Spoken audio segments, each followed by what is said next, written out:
Adams, we have amongst us a towering personality, CBI Director Sri Karthikeyan, a man of many talents, but one great personality that dwells within him. He's a wonderful person.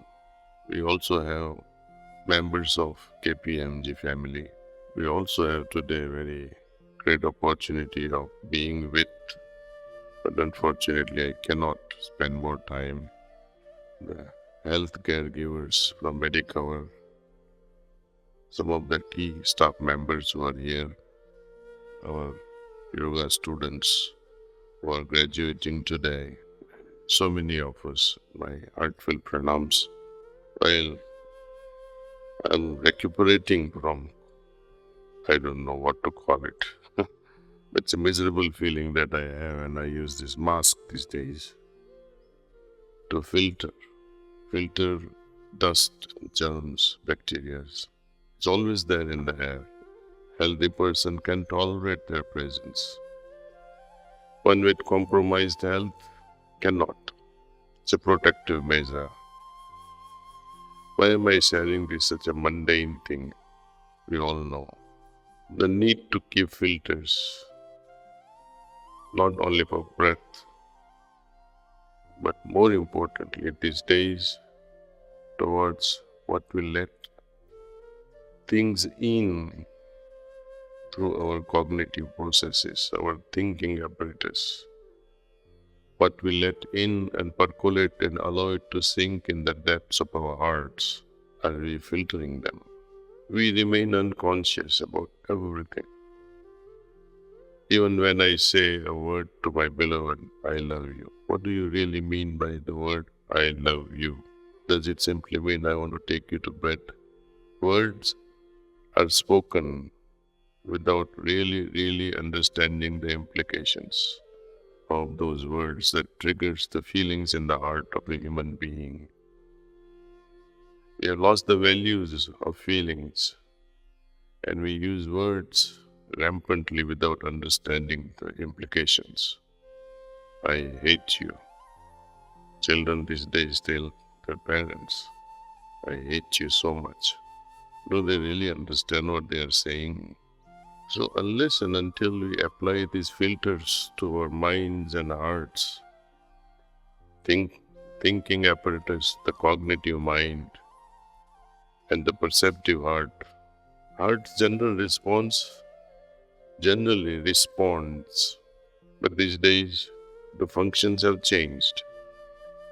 Hearts begins to react. There's a big difference between responses and reactions. Even these things, reactions and responses, which are outgoing, feelings that we perceive, thoughts that we receive and process, they remain without filters. What we eject out in the form of words, our reactions and responses, our body language, they are without filtration. There is no conscious effort unless you are in front of your boss. And there too sometimes you lose your head and snap out at your boss, and next thing you see is you're laid off. These are all consequences of unthinking mind. Mind and heart without filters. Meditation, the heartfulness way of practice is, if not for God, at least it is for human evolution. How we can manage our day-to-day affairs simply by meditating few minutes and fine-tuning our hearts and minds is very effective if done sincerely with an authentic feeling. Sincerity is required. When I say God, what sort of a feeling the word God evokes in your heart? What does it make you think in your mind? Do this exercise when you go back home, when you're about to go to sleep.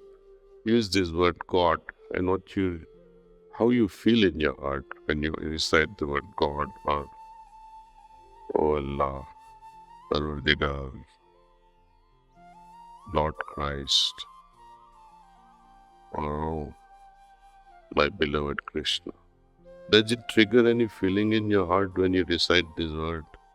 Or even simply remember these words? If they don't create any feelings or trigger any feelings in your heart, it is like saying, your beloved, I love you without any meaning, without any feelings behind those words. And life will pass on empty, without the values. Even once in a lifetime, if you touch your heart, it's enough. Then it becomes a habit. What we require is a one touch with the heart, one real good touch. And that is possible only through meditation. There is no other means, there are no other shortcuts, but that has to be correctly be followed. See, you may have the right process, wrong attitude will fail the whole exercise. Right process of marriage, wrong attitude with your spouse, life will suffer. Entire life will go crazy. We have followed the protocol of rituals of marriage, but what about the rest?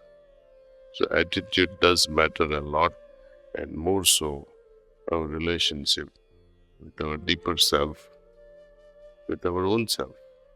My words must match my feelings. That's why they say, mean what you say and say what you mean.